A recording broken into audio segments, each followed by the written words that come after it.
What's up, folks? Your buddy Fatalroadie. Today we're going to do the Super Smackdown review. Roman Reigns and the Usos come out. Reigns talks about the Royal Rumble. He says the good news is he beat Baron Corbin. And the bad news is we're still doing this shit. King Corbin and the court jesters come out. Corbin says that Reigns cheated at the Royal Rumble. Everybody runs their mouth. We have another fucking recap of the dog food incident a month ago. Then Roman Reigns adds a stipulation to their 6-man tag team match that we saw last week, and we're doing again, that the loser eats dog food. No, God!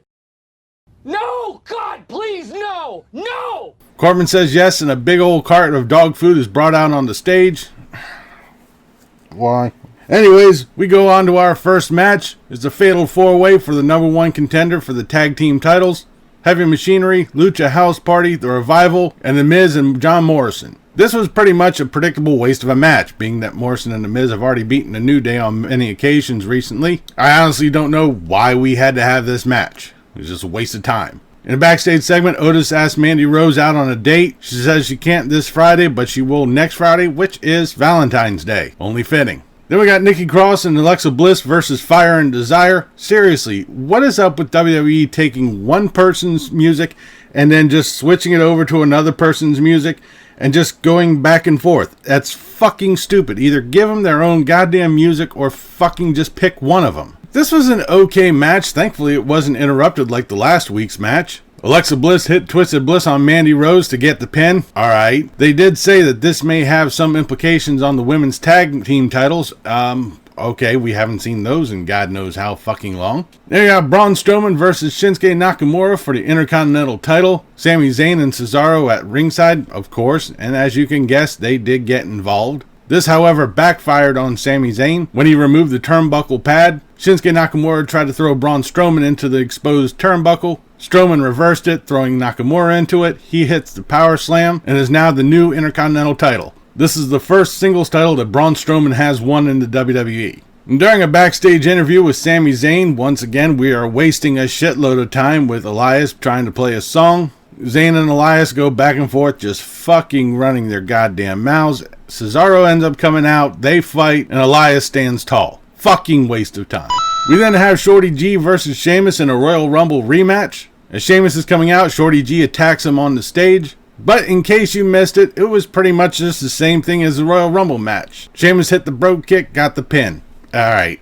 Then we got Bayley coming out. She talks about the Royal Rumble. She calls out Charlotte Flair because she thinks that she's going after her title. Then Naomi comes out wearing what looks like an LED fishbowl. Anyways, Naomi gets into the ring. She tells Bayley, "You've never beaten me before, and that title could use some glow." This, of course, pisses off Bayley, who attacks her, but Naomi fights back, sending Bayley reeling. I don't know, I liked it when Naomi had all those LEDs on there. It looked goofy, yeah, but it was kind of cool. It was different. Then we got the main event we've all been waiting for. Bruh. Roman Reigns and the Usos versus King Corbin, Dolph Ziggler, and Robert Roode, and a loser eat dog food match. Oh, for God's sake. Through most of the match, the Usos get worked over. Roman Reigns gets the hot tag. Michael Cole says, "I'm sure King Corbin has seen enough of Roman Reigns. I'm sure we all have." Anyways, finishing up this match, Roman Reigns once again gets a surprising roll-up, once again, and he gets the pin. Corbin tries to escape, but the Usos handcuff him. Ends up eating another spear from Reigns. The Usos hang the handcuff chain up on the ring post, similar to what they did with Roman. The Usos pour the dog food all over Corbin, which kind of looks a bit like chili. They dump more dog food onto Corbin, and what I will give the only bit of credit for, and I'm pretty sure this is going to be the end of it, just from this photo shoot, is the Usos and Roman Reigns posed right in front of a camera with Corbin all fucking covered up in dog food. And with this, we end tonight's SmackDown. Out of all the matches, everything that happened, there was only I'll say 1.5 good spots. The Intercontinental title was really good. I liked it, and the half was the ending bit where Roman Reigns and the Usos were posing in front of Corbin. Everything else sucked. No.